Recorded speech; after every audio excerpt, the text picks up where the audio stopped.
There are mistakes that change everything, the kind that are irreversible, that rewrite destinies, that open doors that should have remained locked forever. Helena Duarte made one of those mistakes on a Friday night, when loneliness hit too hard, and she decided to prove to herself that she still existed beyond her fear. A photo, a moment of misguided courage, a click, and then the wrong recipient. Adrian Lacerda, CEO of Lumina Corp, the man who commanded empires with a look and dismantled careers with a misplaced comma, received that image in the cold silence of his corporate email.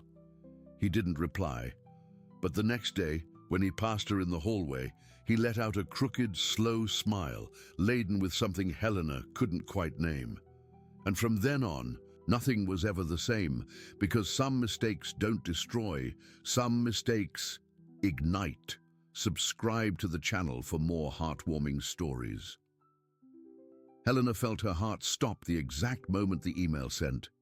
She was lying in bed, her hair still damp from her shower, her phone illuminating her face in the dark room. She had just taken the photo, bold, intimate, vulnerable in a way she never allowed herself to be. It was meant for Clara, her best friend, the one who always said Helena needed to reconnect with herself after hiding for so long. But her finger slipped, and the name that popped up on the screen wasn't Clara's. It was Adrian Lacerda. The air left her lungs. No, no, no, no. Helena tried to undo it, to delete it, to turn back time. But the cruel notification already glowed on the screen. Sent. She flung the phone away as if it were burning, brought her hands to her face and felt the world crumble around her. Adrian Lacerda, the CEO, the most powerful, feared and inaccessible man in all of Lumina Corp, the man who didn't even know she existed until now. Helena stayed awake all night, her stomach churning, her mind conjuring increasingly worse scenarios. She'd be fired, she'd be exposed, she'd be humiliated in front of everyone. Maybe he wouldn't even respond. Maybe he'd simply ignore her, as he always had. Or maybe... She couldn't finish the thought. The next morning, Helena entered the company like someone walking into an execution. Each step through the glass and steel lobby seemed to echo louder than usual. Every colleague's glance felt like they knew. She made her way up to the 12th floor, where her tiny cubicle was, and tried to disappear among the files and reports. But then, around 10 a.m., he appeared. Adrian Lacerda descended from the executive floor, something that rarely happened, and walked through the corridors with that impeccable posture, a custom-tailored suit, hands in his pockets, as if the entire world existed solely to orbit him. Helena saw him from a distance and felt her blood run cold. He was coming towards her. No, please no, but Adrian walked right past her cubicle. Without looking, without pausing, Helena let out a breath she hadn't realized she was holding. Maybe he really hadn't seen it. Maybe he'd deleted it without opening it. Maybe... Then he stopped. He turned slowly, as if just remembering something, and his eyes, dark, piercing, impossible to ignore, met hers. And he smiled.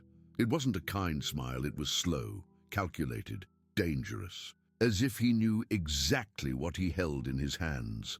Helena felt her face flush. She wanted to vanish. She wanted to die. She wanted the floor to open up and swallow her whole.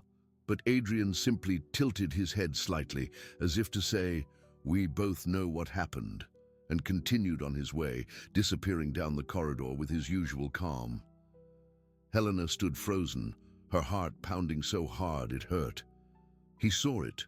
He knew, and by the looks of it, he wasn't planning on letting it go. Before we continue, tell us where you're watching from and subscribe for more heartwarming stories every day. In the following days, something shifted.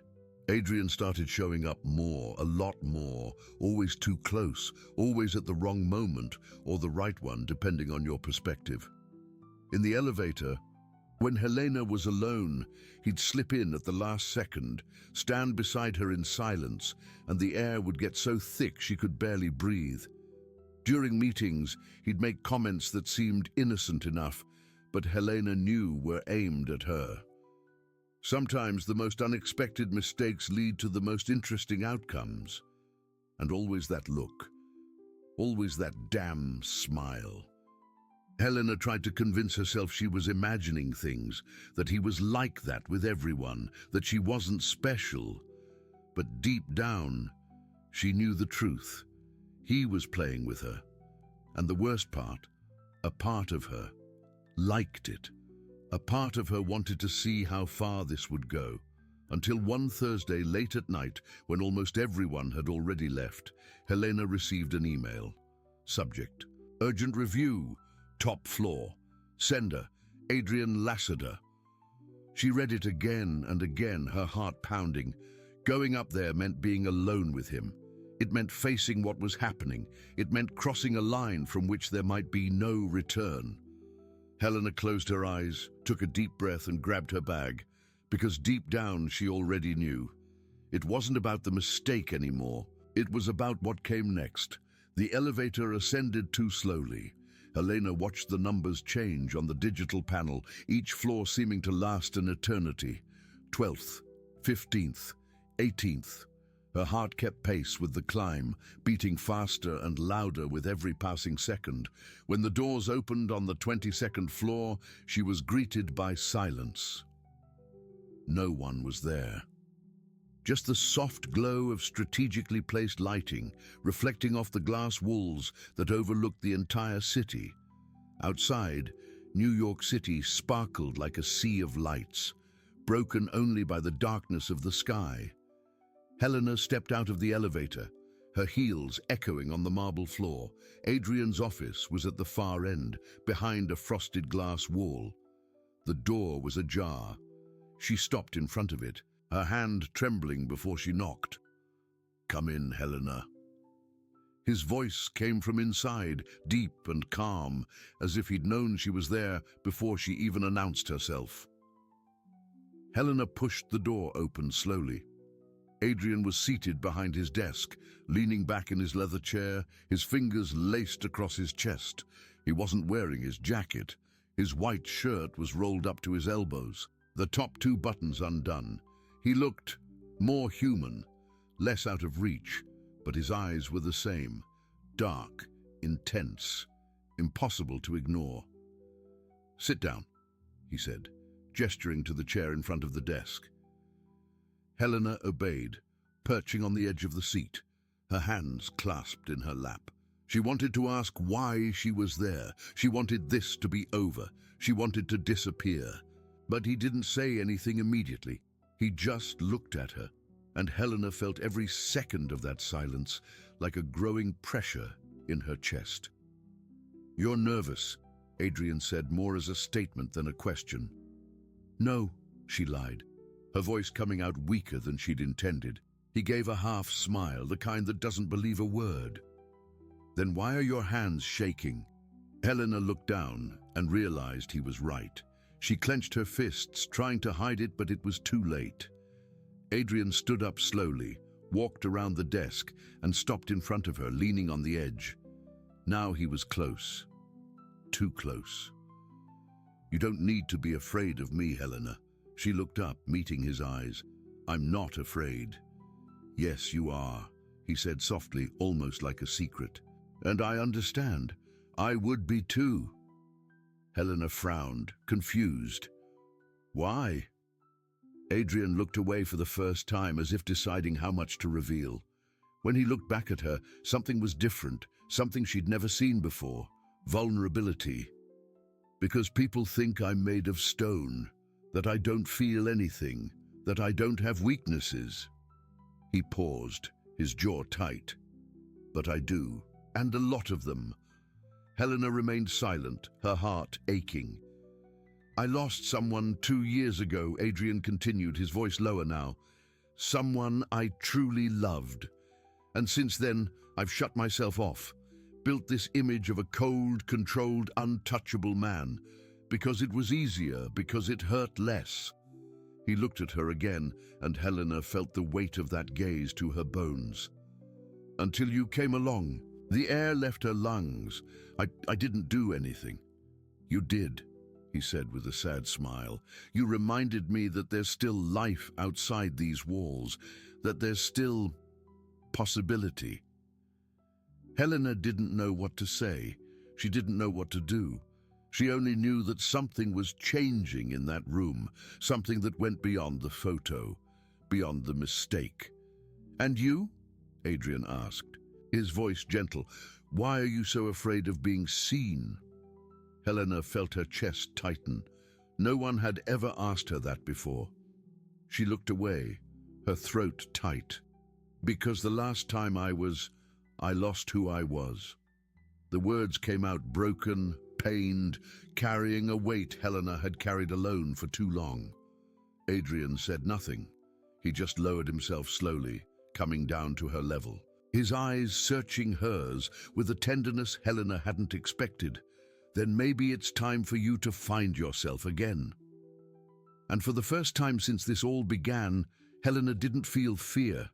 She felt hope. From that night on, everything changed. Not in an obvious way, not in a way anyone else could notice. But between Helena and Adrian, something shifted. An invisible barrier had been crossed. He started calling her more often. Reviews that didn't need doing, meetings that could have been emails, conversations that stretched far beyond what was necessary, and Helena started to accept, because deep down she wanted to be there too. But the world around them didn't make things easy. The first to notice was Deborah, Adrian's executive assistant for over 5 years. She knew his every move, every pattern, every mood swing. And when she saw Helena heading to the top floor for the 3rd time that week, something lit up inside her. Deborah had always had a complicated relationship with Adrian. Too professional to be personal, but too close to be just work. She knew she'd never have a real shot with him, but that didn't stop her from protecting her territory. And Helena was trespassing. You're going upstairs a lot, Deborah said one morning, as Helena waited for the elevator. Helena turned, surprised. It's work, she replied, trying to sound casual. Deborah smiled, but it wasn't a kind smile. Right, work. And before Helena could respond, the elevator arrived and Deborah stepped in with her, standing beside her in a heavy silence. Just a piece of advice, Deborah said, as the elevator doors were about to close. Adrian isn't who you think he is, and if you get too close, you're going to get hurt. The doors slid shut, leaving Helena alone with those words echoing in her mind. But it wasn't just Deborah. Later that same week, Helena received an unexpected invitation for lunch from Mariana, one of the senior managers at the company. They'd never been close, but Mariana had always been cordial. During lunch, the conversation was light at first. Work, projects, harmless office gossip. Then, Mariana leaned forward, lowering her voice. Helena, can I ask you something? Helena nodded, her stomach tightening for no reason she could pinpoint. Are you involved with Adrian? Helena nearly choked on her water. What? No? Why would you ask that? Mariana shrugged, but her gaze was calculating. Because people are talking, and you know how it is around here. Rumors spread like wildfire. Helena felt her face flush. Nothing is going on. Yet, Mariana said with an enigmatic smile. But be careful, Helena. That kind of attention, it can get you burned here. And with that, she went back to her salad, as if she hadn't just dropped a bombshell into Helena's life. That night, when Helena got home, she felt the weight of it all pressing down on her. Adrian's teasing, Deborah's glares, Mariana's veiled warnings. She was being watched, judged, and worse of all, she was enjoying his attention a little too much to just walk away. Lying in bed, Helena picked up her phone and saw a new message. Adrian Lacerda, still up? She stared at the screen, her heart pounding. Should she reply? Should she pull back before it was too late? But her fingers were already moving. Helena, yes. The reply came almost instantly. Adrian, me too. Can't stop thinking. Helena held her breath. Helena. About what? The three little dots blinked for a long few seconds. Then, Adrian, about you. And in that instant, Helena knew. There was no turning back. The days that followed were a dangerous dance. Helena and Adrian circled each other, every interaction charged with something unsaid, every silence heavy with meaning. He didn't touch her. She didn't get too close. But the tension between them grew like a storm about to break, and everyone around them felt it. The glances in the hallways grew longer, the whispers more frequent. Helena started noticing that whenever she entered a room, conversations died down. Whenever she walked past a group, the laughter would abruptly stop. She was becoming that woman, the one supposedly involved with the boss, even though nothing had happened yet, and that scared her more than anything. It was on a Friday, almost 8 in the evening, that it all nearly came crashing down. Helena was finishing up a report on the 12th floor when her phone vibrated. "Adrian, I need you to come up now." She looked at the screen, her heart leaping into her throat. It wasn't a request, it was an order. And she knew that if she went up there tonight, something was going to happen. Helena slowly put her things away, stalling, trying to convince herself she could still refuse. But deep down, she already knew she wouldn't. When she reached the top floor, she found Adrian standing by the window, hands in his pockets, looking out at the city below. He didn't turn when she entered. "Close the door," he said, his voice low. Helena obeyed, the click of the door shutting echoing like a point of no return. "Did something happen?" she asked, trying to keep her voice steady. Adrian finally turned, and what Helena saw on his face stole her breath. Pain, restrained anger, and something else, desire.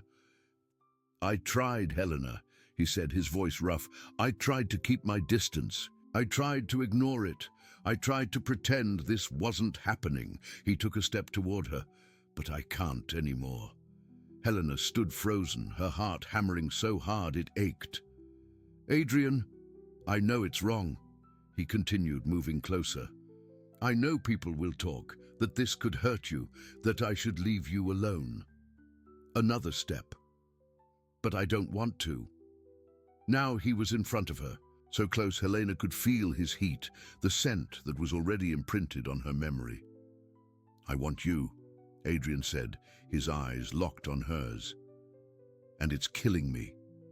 Helena couldn't breathe, couldn't think. She could only feel. I want you too," she admitted, her voice cracking. "But I'm scared." "Of what?" "Of everything. Of you. Of me. Of what this could become." Adrian slowly raised his hand, his fingertips brushing lightly against her cheek, as if she were something too fragile to truly touch. "Then let's be scared together." And before Helena could answer, before she could think, Adrian leaned down and kissed her. It was soft at first, hesitant, as if he were testing the waters, waiting for her to pull away. But Helena didn't pull away. She surrendered. And as the kiss deepened, as his hands found her waist and her own hands clutched at his shirt, Helena knew it was over. There was no going back now. But then, Adrian's phone buzzed. He pulled back reluctantly, his face still too close, his breath ragged. "Sorry," he murmured, grabbing his phone and glancing at the screen. His expression shifted. "What is it?" Helena asked, startled. Adrian closed his eyes, his jaw tight. "There's a photo going around." Helena felt the ground drop out from under her. "What photo?" He turned the screen to her, and Helena saw. The photo. That photo. Someone had gotten it. Someone had leaked it. And now it was in the wrong hands. The photo spread like wildfire, not through the whole company, not yet, but through the right circles, the right people, those who had enough power to turn a mistake into a scandal. Helena found out Monday morning, walking into the office and feeling the different glances. They weren't just curious anymore, they were accusatory. Deborah walked past her in the hallway and said nothing. But the smirk on her face said it all. Mariana avoided her all day. And when Helena sat down at her cubicle, she found an anonymous note on her desk. "Do you really think he wants you, or just what you offered?" Helena crumpled the paper tightly, her hands trembling. She knew this was going to happen, knew there was no escape, but knowing didn't make it any easier. Adrian tried to protect her. He called meetings, made veiled threats, made it clear that any form of harassment or defamation would be met with immediate termination. But the damage was done. Because no matter what he said, people had already decided who Helena was. And she started to believe it. It was on a Wednesday, after a particularly tense meeting, that Helena finally broke. She went up to the top floor unannounced, walked into Adrian's office without knocking, and shut the door behind her with a bang. He stood up immediately, concern etched on his face. "Helena, what? I can't take it anymore," she said, her voice trembling. "I can't take the looks, the comments, people treating me like I'm... You are nothing like what they're saying," Adrian interrupted, coming towards her. "But they think I am," Helena cried, tears finally falling. "And you know what? Maybe they're right." "No," Adrian said firmly. "They're not." "How can you be so sure?" she asked, her voice breaking. "How do you know this isn't just... She couldn't finish. Adrian cupped her face in his hands, forcing her to look at him. "Because I know you. Because I know who you are. And because I..." He paused, his eyes shining. "Because I'm falling in love with you." Helena felt her heart stop. "No," she whispered, shaking her head. "Don't do this to me." "Why?" "Because I can't," she said, pulling away. "I can't fall in love with you, Adrian. It'll only end up hurting me." "Then what do you want me to do?" he asked, his voice desperate. "Do you want me to leave you alone? To pretend none of this ever happened?" Helena closed her eyes, tears streaming down her face. "I want you to let me go." The silence that followed was devastating. Adrian took a step back, his face hardening. "Fine," he said, his voice cold, "if that's what you want." And Helena knew in that instant that she had just made the biggest mistake of her life. But it was too late to turn back. She requested a departmental transfer the next day, and for the next 2 weeks she didn't see Adrian once. He didn't text, he didn't call, he didn't show up. And Helena felt his absence like an open wound that wouldn't stop bleeding. Until one rainy Friday, as she was leaving the office, she found a letter tucked under her windshield wiper.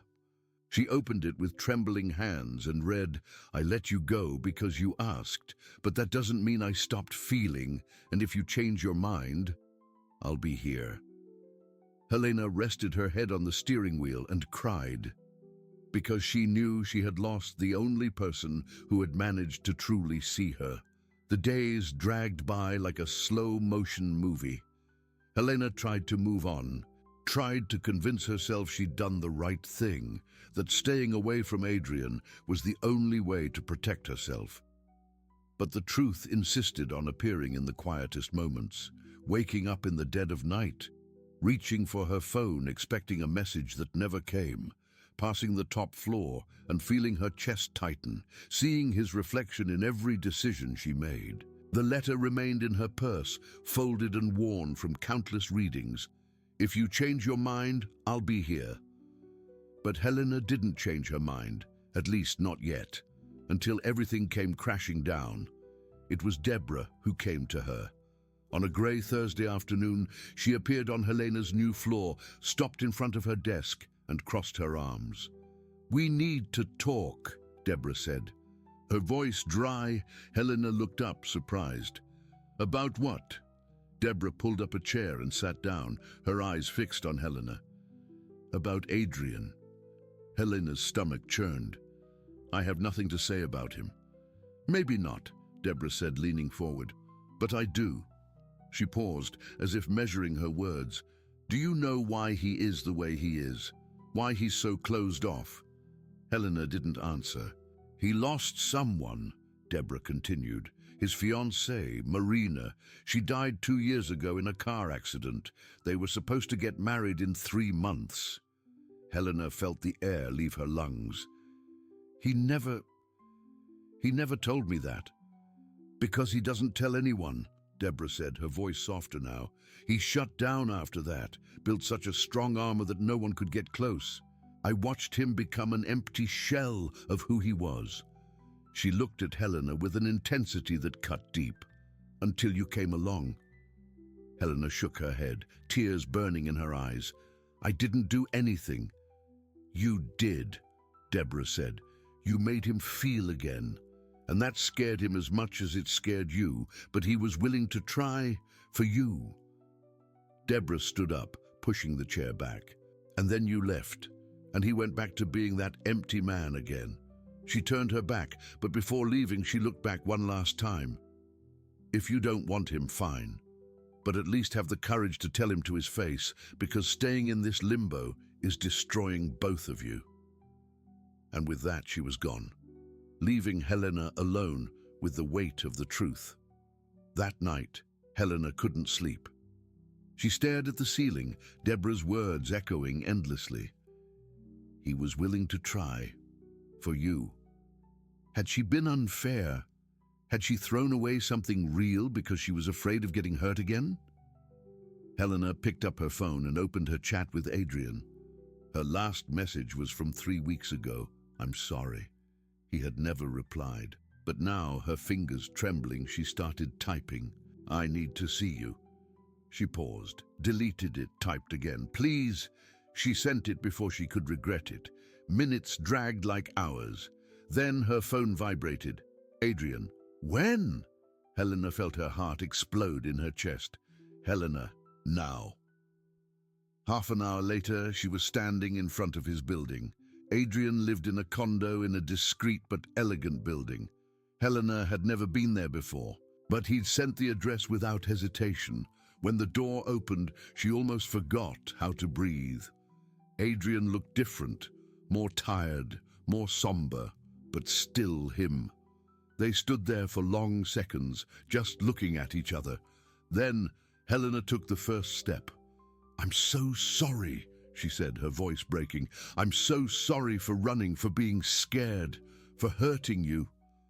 Adrian said nothing.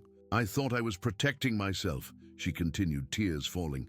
But the truth is, I was just destroying myself, because without you, I'm not whole. She took another step, now too close to him. I love you, Adrian, and I'm scared of that. But I'm even more afraid of losing you. Adrian closed his eyes, his breathing heavy. When he opened them again, there were tears there too. I love you too, he said, his voice rough, and I'm not giving up on you. Not anymore. And then he pulled her inside, closed the door, and kissed her as if it were the last thing he would do in this life. And maybe it was, because after that kiss, nothing else mattered. For the first time in months, Helena woke up at peace. The morning light streamed through the blinds of Adrian's bedroom, soft and golden, illuminating his still sleeping face beside hers. She lay there just watching, her heart quiet for the first time in so long. His features were relaxed, without the constant tension he carried at work. He looked younger this way, more vulnerable, more himself. As if sensing her gaze, Adrian slowly opened his eyes and smiled. It wasn't the calculated smile he used in the Luminicorp hallways. It was genuine, warm, real. Good morning, he said, his voice husky with sleep. Good morning, Helena replied, smiling too. Adrian reached out his hand, his fingers finding hers, lacing together with a tenderness that made her chest ache with emotion. Do you regret it? He asked softly. Regret what? Coming back. Helena shook her head, moving closer to him. Never.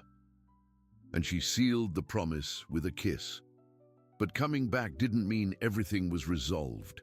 They still had to face the world outside, the company, the people, the judgment. And that's exactly what they did. The following Monday, Helena and Adrian walked into Luminacorp together, not hidden, not ashamed. Together. The stares came immediately, the whispers, the jaws dropping in shock, but neither of them cared. Adrian held her hand firmly as they crossed the lobby, and Helena felt a strength she never knew she possessed. When they reached the elevator, Deborah was there. She looked at them, one eyebrow raised, but then she smiled. "About time," she said, stepping into the elevator with them. Helena couldn't help but laugh. The weeks that followed weren't easy. There were difficult conversations, meetings with HR, policies that needed to be followed to ensure everything was done the right way. Helena was officially transferred to another department to avoid any conflict of interest, but this time it was her choice, and she knew Adrian supported her. Gradually, people began to accept it. Some still gave them sideways glances, some still made comments, but Helena and Adrian learned not to care, because what they had was real, and that was all that mattered. It was on a Friday 3 months later that Adrian took her back to the top floor, but this time it wasn't for work. He had prepared a surprise. When Helena stepped out of the elevator, she found the space transformed. Candles were scattered around the room, rose petals on the floor, and in the center, a table for two, with a bottle of wine and a meal that looked like it came from a 5-star restaurant. Helena put her hand to her mouth, her eyes wide. "Adrian, what is this?" He smiled, extending his hand to her. "A new beginning." Helena took his hand, letting him guide her to the table. They dined there on the top floor, with the entire city at their feet, talking about everything and nothing, laughing at silly things, sharing dreams they had never shared before. And as the night drew to a close, Adrian stood up, pulled Helena close to the window and hugged her from behind. "Thank you," he said, his voice low near her ear. "For what? For not giving up on me?" Helena turned in his arms, her eyes shining. "I never will. Promise? I promise." And Adrian kissed her, slow, deep, as if sealing that promise forever. 6 months later. Life had found a rhythm. Helena was still at Luminacorp, but now on a project she loved, leading a team that respected her for her work, not for rumors. Adrian was still the CEO, but now there was something different about him. A lightness, a more frequent smile, a door that from time to time was left ajar. They didn't live together yet, but they spent most nights at each other's houses, learning the little rituals, the quirks, the imperfections, and falling even more in love. It was a Saturday morning, sunlight streaming through the window of Adrian's apartment, when Helena woke to find him sitting on the edge of the bed, looking at her. "What's up?" she asked, rubbing her eyes. "Nothing," he said, smiling. "Just you." Helena chuckled, pulling him back onto the bed. "You're acting weird today." "I'm happy," Adrian said, lying down beside her, "and that still scares me sometimes." Helena turned onto her side, facing him. "Why?" "Because I spent so long thinking I didn't deserve this, that I didn't deserve you, that I didn't deserve to be happy again." He took her hand, kissing her fingers. "But you taught me it's okay, that I can feel, that I can love again." Helena felt her eyes sting. "And you taught me that I can be seen, that I can be loved, that I don't have to hide." They lay there, just looking at each other, the silence saying more than words ever could, and then Adrian pulled something out from under the pillow, a small box. Helena's heart stopped. "I know it's still early," Adrian said, opening the box to reveal a simple, delicate, perfect ring. "And I'm not asking you to marry me right now, but I am asking for you to build a future with me, for you to stay, for you to believe this is real." Helena couldn't hold back the tears. "Yes," she said, her voice cracking. "Yes, I want to." Adrian slid the ring onto her finger and then pulled her into a tight hug, as if he'd never let go. And maybe he never would. 2 years later, they got married. It was a small ceremony, just the closest people, but it was perfect. And when Helena walked down the aisle, in the simple dress she'd chosen, and saw Adrian waiting for her, his eyes shining with emotion, she knew every fear had been worth it, that every heartbreak had had a purpose, that love, when it's true, always finds a way. And that's how two broken hearts discovered that love, when it's true, always finds a way. So what did you think of this story? What was the moment that touched your heart the most? Leave your thoughts in the comments below, and don't forget to subscribe to the channel. That way you'll never miss our love stories.